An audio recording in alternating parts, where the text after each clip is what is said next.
Hey everyone, I'm Kel and welcome to another Flesh and Blood deck tech video. Today we are covering Viserai RUNEBLADE. This deck is all about building up for a single huge attack with damage split through regular damage and arcane damage. Keep in mind that this deck tech is not a budget build. I am running legendaries and I am running majestics. Without further ado, let's delve into the darkness that is the RUNEBLADE. Before we talk about the deck, let's talk about our hero Viserai RUNEBLADE. He does have the typical 4 starting hand size and the 40 starting life total, and he says whenever you play a RUNEBLADE card, if you have played another non-attack action card this turn, create a rune chant token. A rune chant token is an aura, and auras stay in the arena until they are destroyed, and it says whenever you play an attack action card or attack with a weapon, destroy rune chant and deal 1 arcane damage to the opposing hero. So basically, you want to build up a lot of rune chant tokens and then do 1 single attack where you kind of pop them all off at the same time and deal a lot of damage all at once. And Viserai naturally creates the rune chant tokens whenever you play a RUNEBLADE card if you've played another non-attack action card this turn. So basically, we want to double up and play multiple actions per turn, or maybe just at least single actions until we can build up enough rune chants to do a really big hit with our weapon or an attack action. Viserai's weapon, the Nebula Blade, also helps with this. It says once per turn action for 2 resources you get to attack. It does have a base attack of 1. If Nebula Blade hits, create a rune chant token, really sweet. If you've played a non-attack action card this turn, Nebula Blade gains +3 attack until end of turn, which is really, really good. Having 4 attack is really where you want to be because most cards only have a defense of 3. So that's, 1 higher than that. So you'll at least deal a little bit of damage from the attack. There's a lot of cards in the deck that generate rune chant tokens. It's something that we really want to do. So Nebula Blade is fantastic. Also, it's our only choice right now, but it's still really good. All right, let's start talking about our equipment. For the helm, we run Crown of Dichotomy. This is the common RUNEBLADE equipment. It is a headpiece with an action of 1 resource. Destroy Crown of Dichotomy, put target RUNEBLADE attack action card and target RUNEBLADE non-attack action card from your graveyard on top of your deck in any order. So this is a really good way to recur some of our really powerful abilities that we want to be playing. Because it gets both an attack action and a non-attack action, I think there's a lot of value to be had here. It also just has Arcane Barrier 1, which is really, really good for defending against other RUNEBLADE decks or possibly the Wizard deck. For the chest piece, I run Fyendal's Spring Tunic. I know this card is a very expensive card. If you don't have a copy of this, don't worry, the deck still works without this. Just run whatever else common card you have in place of this. It says at the start of your turn, if Fyendal's Spring Tunic has less than 3 energy counters, you may put an energy counter on it. It has an instant ability of remove 3 energy counters from it, gain 1 resource. So basically, once every 3 turns, you can gain an additional resource. It's not a lot, but it does help quite a bit. It also has Blade Break and a defense of 1. So if you ever defend with the Tunic, it is gone forever. Just a really solid way to build up resources over time. Like I said, you don't need it for the deck to function. It's just, really, really good. There's a reason it is so expensive. Next up, we have another legendary with Grasp of the Arknight. This is the RUNEBLADE legendary. It is an ARM equipment. It has a once per turn action of 2 resources. Create a rune chant token. This ability costs an additional resource to activate for each rune chant you control. Go again. It also has Battle Worn, which means you can use it to defend multiple times, but each time you do, it gets a negative counter. Still really, really solid, really good defensive item, really good offensive item because we can create rune chants if we don't have any other ways to create rune chants. And definitely a slam dunk for the RUNEBLADE deck. If you had to get any expensive card for this deck, I would go for Grasp of the Arknight. It is just that good for the RUNEBLADE deck. And then finally, I run Mage Master Boots. Pretty simple, generic equipment. It has an action of 1 resource, destroy the Mage Master Boots. The next non-attack action card you play this turn gains Go Again, then Go Again, which is really good because we want to play non-attack action cards and then follow them up with attack action cards. Mage Master Boots is a no-brainer for the Viserai deck. So the deck is split up between attack action cards and non-attack action cards, and we are running definitely more non-attacks than attacks because we want to build up to a single huge heavy-hitting attack action. These are all of the attack actions in the deck, and we will go over them individually. First up is Arknight Ascendancy. This is one of the best cards in the deck. It has a red pitch value, a cost of 6, which is pretty crazy, 3 defense, and 5 attack. I would be running a full playset of these if I had them. I've been currently substituting one for this Bloodspill Invocation. I'm not really going to cover this card right here because I'm just using this as a placeholder for my third Arknight Ascendancy, which is on the way from New Zealand, but it's kind of stuck in customs right now. I digress. Let's talk about the card. It is a Viserai specialization, so you can only play this card if Viserai is your hero. Arknight Ascendancy costs 1 less to play for each rune chant you control, and that's a theme that we have in this deck. We have really high costing cards, but they cost less to play for each rune chant we control. And as you saw, our hero generates rune chants, our weapon generates rune chants, and some of our equipment generates rune chants. If Arknight Ascendancy hits, create X rune chant tokens, where X is the damage dealt by Arknight Ascendancy. Really sweet. So if you power this up with a ability that pumps up an attack, you can generate a lot of rune chant tokens after you've dealt damage. Also, it has Dominate, which means they can only defend with 1 card, making it very hard to defend against and giving you a good likelihood of creating at least a couple rune chant tokens. Like I said, I would run the full playset of these if you can. Next up is Ninth Blade of the Blood Oath. This is a yellow pitch value rune blade attack action. It has a cost of 9, which is a lot, damage of 9, which is also a lot, 3 defense value, and it says Ninth Blade of the Blood Oath costs 1 less to play for each rune chant you control. Like I said, you can kind of see a theme here. We're running a full playset of these because this is the heaviest hitting attack that we have. 9 damage in Flesh and Blood is absurd. It is an incredibly high amount. And if we can pump this up with any other effect, oh man, we're gonna be doing a lot of damage. Our opponent's gonna be hurting quite a bit. Also, having 2 pitch value is pretty good. A lot of the cards that we have in the deck get reduced by the rune chants we control, but we still want a decent level of pitch for the deck. Next up, we have Amplify the Arknight. This is a smaller version of Ninth Blade of the Blood Oath. We are running 3 of the red pitch values. It has a cost of 3, damage of 6, which is a really good rate, defense of 3, and it just says Amplify the Arknight costs 1 less to play for each rune chant you control. Like I said, we're running a lot of effects like this. We want to build up to 1 huge attack. 6 damage is a lot for this game. Next, we have Rune Flash. We are running 3 copies of the red pitch version. This card costs 3 to play, 4 damage with 3 defense. Costs 1 less to play for each rune chant you control, but it also has Go Again. So you can play this, do an attack, maybe pop off some of your rune chants, and then play some other stuff to build up more rune chants. Really sweet card. We are running 3 of them. Next up, we have Drawn to the Dark Dimension. We are running 3 of the red pitch values. You can kind of see another recurring theme here. It has a cost of 2, damage of 3, defense of 3, costs 1 less to play for each rune chant you control, and it says draw a card, which is really good. It just says draw a card, not if this attack hits draw a card. You just get a draw card just simply for playing it, which is really good value, and being able to draw more cards and using some of our abilities to go again, all just synergize really well.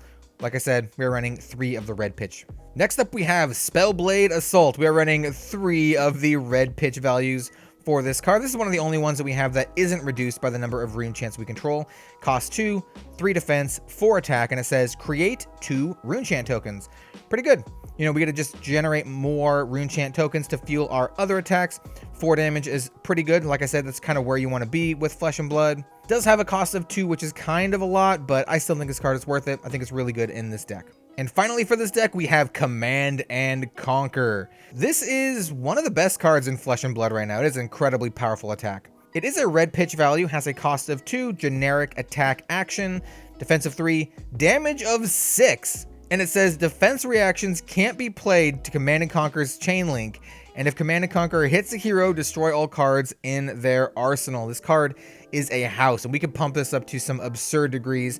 We, of course, are running the full playset of this. This card it's nuts.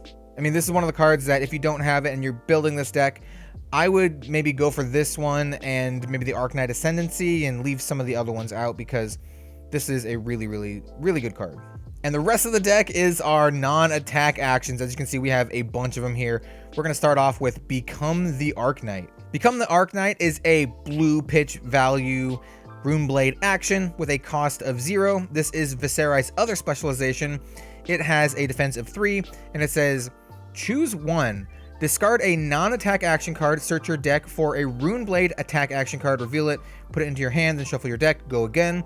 Or discard an attack action card, search your deck for a Runeblade non-attack action card, reveal it, put it in your hand, go again. So Basically what this card does is you can discard an attack action and then go search for a RUNEBLADE non-attack, or discard an attack and search for a RUNEBLADE non-attack. Did I say the same thing twice?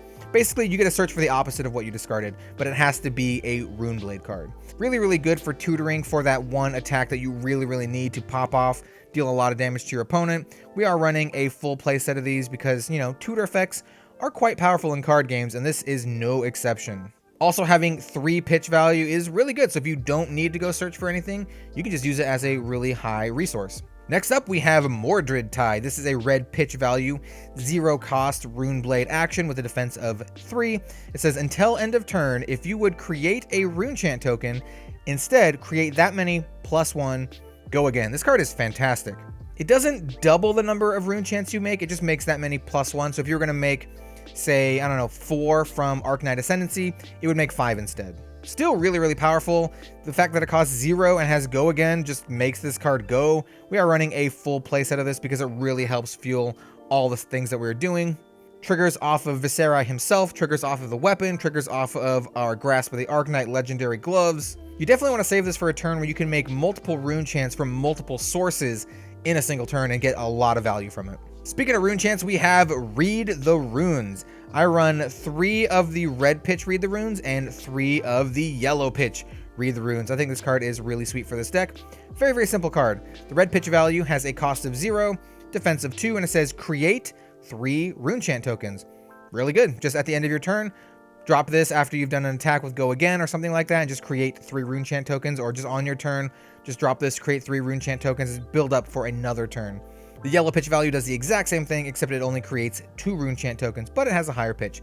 I like this card quite a bit. I do not like the blue pitch version. Just creating 1 runechant token doesn't seem like a lot. At least creating 2 helps reduce the cost of our abilities by 2, but just creating a single one, I don't know, I'm not a fan of that. Alright, now we're getting into some sweet stuff with Pummel. This is one of the best cards in the deck. It's one of the ways that we pump our attacks to absurd degrees. We are running a good number of cards that actually just straight up pump our attacks in addition to the runechant tokens. So, you know, we want to build up a lot of runechant tokens and then also pump our attack and then do a huge hit. So what does Pummel do? This is the red pitch version, has a cost of 2, defense of 2, choose 1, target club or hammer weapon attack gains +4. Yeah, we're not doing that. We don't have a club or hammer. However, target attack action card with cost 2 or greater gains +4 damage, and if this hits, the defending hero discards a card. +4 damage. That is absolutely insane. We are running 3 of the red pitch and also 3 of the yellow pitch. The only difference is the damage. So instead of +4, it's +3. Pummel isn't the only damage buffing card we run in this deck. I also run Oath of the Arcanite. I run all of them. 3 red, 3 yellow, and 3 blue. I think this card is a bread and butter card for the deck. You could probably run some Pummels instead of some of these. Oath of the Arcanite has a cost of 2, defense of 3. Your next RUNEBLADE attack this turn gains +3. So you can't use Oath of the Arcanite to pump up Command and Conquer because Command and Conquer is a generic attack. Just keep that in mind. And it says create a runechant token. Go again. Really sweet. So basically, this pumps our attack and creates a runechant token, which could reduce the cost of our next attack if it's one of those cards that has the cost reduction, which, like you saw, a lot of them do. Basically, the only difference between the pitch values is, you know, +3 attack, +2 attack, and the foil. Let's try to get the foil here. The foil on this card is really cool because of the, like, this blood circle here. And then the blue pitch is just 1 attack. I think the blue pitch is my least favorite. I end up pitching this one more often for defense or actually resources than I do playing it, but I still think it's worth having. Pumping up our attack and generating a runechant token is still really good. Speaking of generating runechant tokens, we have Reduce to Runechant. This is a RUNEBLADE defense reaction with a cost of 1, defense of 4, and it says reduce runechant, cost 1 less to play for each runechant you control. Create a runechant token. This is like everything we want to do. It's really good and has its cost reduced for our runechants.